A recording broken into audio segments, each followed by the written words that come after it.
जी हाँ दोस्तों, एक बार फिर से चल गया ममता बनर्जी का जादू। मोदी शाह हुए टाए टाए फुस। टीवी चैनलों के रुझानों की दिखावे वाली स्थिति पर मत जाइए, असलियत को पहचानिए। स्वागत है आप सभी का। आप देख रहे हैं द राजनीति का विशेष सेगमेंट खबर और विश्लेषण। मैं हूं जबार खान। दोस्तों, इस वक्त आपको देश के मीडिया हाउसेस यानी कि नोएडा और दिल्ली के मीडिया हाउसेस के टीवी चैनलों पर बड़े बड़े अक्षरों में भारतीय जनता पार्टी को 100-125 सीटों के आसपास दिखाई दे रहे होंगे, लेकिन असलियत में आपको बता रहा हूं, जो कि इस वक्त ईवीएम खुलने के बाद में, पोस्टल बैलेट के बाद में जो स्थिति सामने आई है, उस स्थिति में टीएमसी 160 सीटों तक पहुंचती हुई इस वक्त तक नजर आ चुकी है दोस्तों। और जिस वक्त आप ये वीडियो देख रहे होंगे उस वक्त टीएमसी 200 के पार पहुंच चुकी होगी। भारतीय जनता पार्टी इस वक्त महज 55 सीटों पर अटकी हुई है। ये शुरुआती रुझान है, यानी कि एक तरफ आप देखिए डिलेमा कैसा है इस देश की मीडिया का कि सारे के सारे टीवी चैनल इस वक्त टीएमसी के मुकाबले भारतीय जनता पार्टी को चाहे एक ही सीट से, 2 ही सीट से आगे दिखा रहे हैं, लेकिन कई सारे न्यूज़ चैनल तो ऐसे हैं जो कि आपको भारतीय जनता पार्टी को टीएमसी के मुकाबले 20 सीटें, 10 सीटें आगे दिखा रहे हैं। लेकिन दोस्तों, सच्चाई क्या है? सच्चाई यह है कि मतगणना केंद्रों पर हमारी टीम के जो लोग लगे हुए हैं, सच्चाई यह है कि हमें जो ऑथेंटिक डेटा और आंकड़ा मिल रहा है उस हिसाब से बंगाल के अंदर एक बार फिर से ममता बनर्जी की सरकार बम तरीके से बनते हुए दिखाई दे रही है। और इस वक्त आपको सीटों का आंकड़ा बताओ, ममता बनर्जी की टीएमसी एक बार फिर से 180 तक पहुंचती हुई दिखाई दे रही है दोस्तों। यानी कि 180 के आंकड़े को ममता बनर्जी अगर पहुंच रही है तो इसका मतलब यह है कि बहुमत से काफी ज्यादा, काफी आगे बढ़ चुकी है ममता बनर्जी।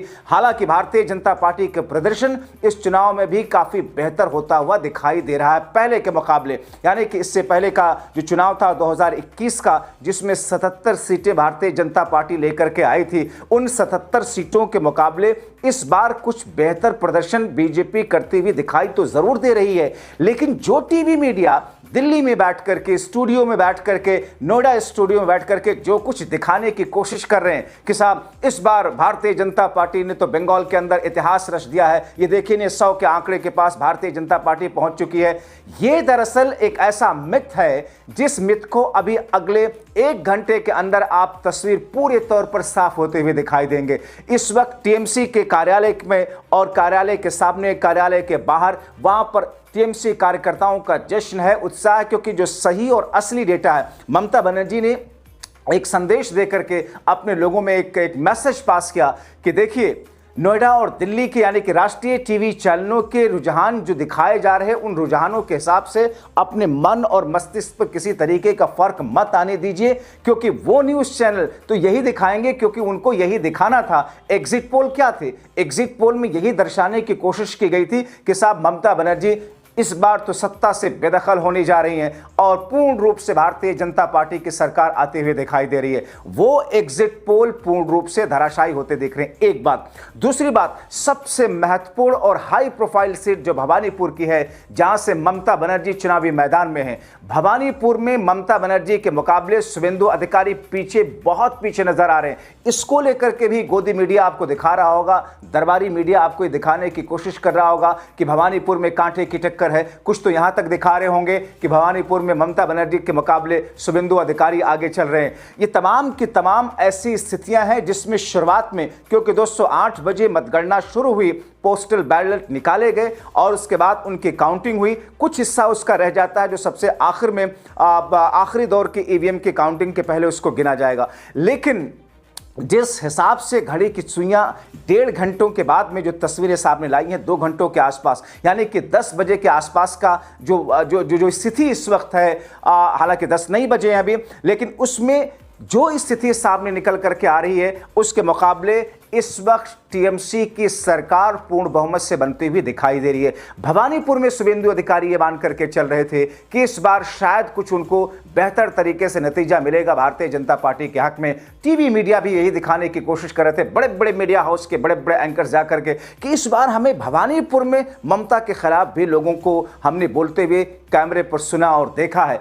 एक ऐसी स्थिति में दोस्तों जहां पे चंद लोग किसी पार्टी के खिलाफ, ममता बनर्जी के खिलाफ, टीएमसी के खिलाफ। जाहिर तौर पर अब ऐसा तो नहीं कि 100% टीएमसी के खाते में ही वोट आएगा, लेकिन आप देखें पिछली बार भी 60,000 के आसपास वोटों से जीती थी ममता बनर्जी। तो कहीं ना कहीं मुकाबला कांटे के बनाने की कोशिश तो की जा गई है और मुकाबला कांटे के बनाने की कोशिश है भी। लेकिन देखिए गोदी मीडिया, अब मैं गोदी मीडिया को भी देख रहा हूं किस तरीके से अपने आंकड़ों को टीएमसी के मुकाबले कम करते हुए दिखाई दे रहे हैं। आप यकीन मानिए अगले 1 घंटे के भीतर ये जो भारतीय जनता पार्टी को 100 सीट, 125 सीट, 150 सीट के आसपास कुछ कुछ गोदी मीडिया दिखाई देते हुए दिखाई दे रहे हैं। ये खिसक करके भारतीय जनता पार्टी 100 के नीचे आ जाएगी। आप बस देखते जाइए, घड़ी की सुइयों पर आप निगाह रखिए और जैसे जैसे ये आंकड़े सामने आ रहे हैं पल पल की अपडेट के साथ में हम आपके सामने हाजिर होते रहेंगे। लेकिन असली स्थिति के साथ में, असली पिक्चर के साथ में, हाइपोथेटिकल या फिर भारतीय जनता पार्टी ने जो टारगेट चुनाव के दौरान सेट कर दिया था उस चुनाव को लेकर के दरबारी मीडिया की तरह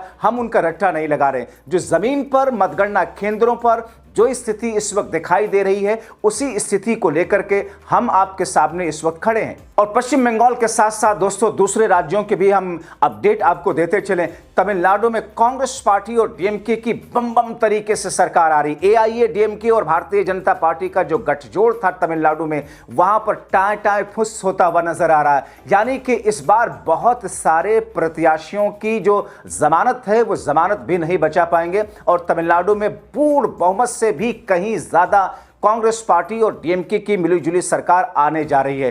केरला की स्थिति इस वक्त यह है कि कांग्रेस गठबंधन केरला में आगे बढ़ता हुआ दिखाई दे रहा है। भारतीय जनता पार्टी और TV channels, main stream media की स्थिति यह है कि केरला में भले ही बीजेपी का खाता नहीं खुल रहा है, लेकिन वो यही दर्शाने की कोशिश करेंगे कि साहब किसी तरीके से लेफ्ट एक बार फिर से जीत जाए ताकि कांग्रेस पार्टी के लिए वहां पर कुछ ऐसे उत्साह वाली तस्वीरें टीवी चैनलों पर ना चले। यानी कि 5 राज्य जिसमें केरला कांग्रेस पार्टी के लिए उत्साह, तमिलनाडु कांग्रेस पार्टी के लिए उत्साह, बंगाल जहां पर ममता बनर्जी एक बार फिर से मुख्यमंत्री बनने जा रही हैं, ये 3 राज्य हो गए। पुडुचेरी एक बहुत छोटा सा राज्य जिसका कोई मायने, कोई बहुत ज़्यादा राजनीतिक स्थितियों को लेकर बदलाव का होता नहीं है और उसके नतीजे से किसी तरह का कोई फर्क बहुत पड़ता नहीं देश की राजनीति पर।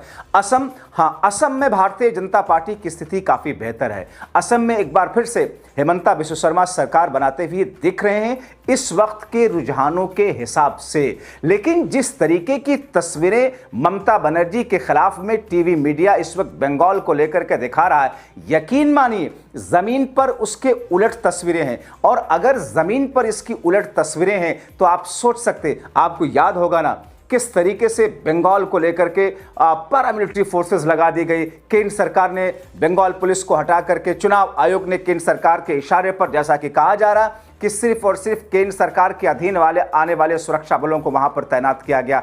और उसके बाद में किस तौर पर, किस अंदाज में काउंटिंग और काउंटिंग के बाहर स्थितियों को किस तरीके से जकड़ा गया। यानी कि किस तौर पर वहां पर नई नई कानून, नई नई चीजें और फिर एक्स्ट्रा तौर पर तैनाती की गई और हर तरीके से कहीं ना कहीं घेर करके टीएमसी के वर्कर्स, नेताओं को, उनके वोटर्स को कहीं ना कहीं एक मेंटल तौर पर एक प्रेशर डाल करके, एक मानसिक तौर पर एक दबाव डाल करके मतदान केंद्रों से रोकने की कोशिश की गई। यही टीएमसी का लगातार आरोप रहा है और कुछ तस्वीरों को तो हमने देखा है, जमीन की सच्चाई हमने देखी। और इस वक्त आपको एक बार फिर से अपडेट कर दे, बंगाल के अंदर जो स्थिति है दोस्तों, बंगाल में ममता बनर्जी, उनकी जो आंधी है वो अब सुनामी में बदलती हुई नजर आ रही है। क्योंकि ये सिर्फ टीवी चैनलों की स्क्रीन पर देख करके आपको अंदाजा नहीं लगेगा, अब तो मतगणना हो चुका है। ईवीएम के अंदर जनता ने फैसला सुना दिया है कि किसके खाते में कितनी सीटें जानी है। लेकिन चौथी बार ममता का आना अपने आप में एक बड़ा कमाल है दोस्तों, क्योंकि इस कमाल को लेकर के ममता बनर्जी लगातार, उनका संगठनात्मक जो उनकी पूरी संरचना है, जो मजबूती है, साथ साथ में जो माइनॉरिटी वोटर्स का फुल मेजॉरिटी 90% से ज़्यादा मुस्लिम वोट ममता बनर्जी के खाते में जाता हुआ दिखाई दिया है। साथ ही साथ में आप देखें महिलाओं का 50% से ज़्यादा वोट जाता हुआ ममता बनर्जी के खाते में दिखाई दिया है। आपको बताएं कि हिंदू बहुसंख्यक जो है उसका 35% के आसपास, 30 से 35% टोटल वोटरों में से मान रहे हैं कि हिंदू वोटरों में, पुरुष वोटरों की मैं बात कर रहा हूं, उसमें ज़्यादा वोट भारतीय जनता पार्टी के खाते में गया है। लेकिन 35% के आसपास पुरुष वोटर में टीएमसी के गया है। महिलाओं में 50% से ज़्यादा वोटर वो बार टीएमसी के खाते में गया है। मुस्लिम्स का 28% इंटैक्ट होकर के टीएमसी के खाते में गया है। और दरअसल ये वो तकनीकी पहलू है जिन तकनीकी पहलू के आधार पर जोड़ करके ममता बनर्जी और उनकी टीम लगातार ये कह रही थी कि चौथी बार टीएमसी की सरकार बंगाल में आना तय है। तो दोस्तों इस वक्त जो तस्वीर है, तस्वीर का जो आंकड़ा है 190 के आसपास में ममता बनर्जी की टीम, ममता बनर्जी की पार्टी टीएमसी दिखाई दे रही है और भारतीय जनता पार्टी 100 के आंकड़े को छूने के आसपास रुझानों में दिखाई दे रही है। ये रुझान है, नतीजे नहीं है। पल पल के अपडेट के साथ आपके सामने हाजिर होता रहूंगा।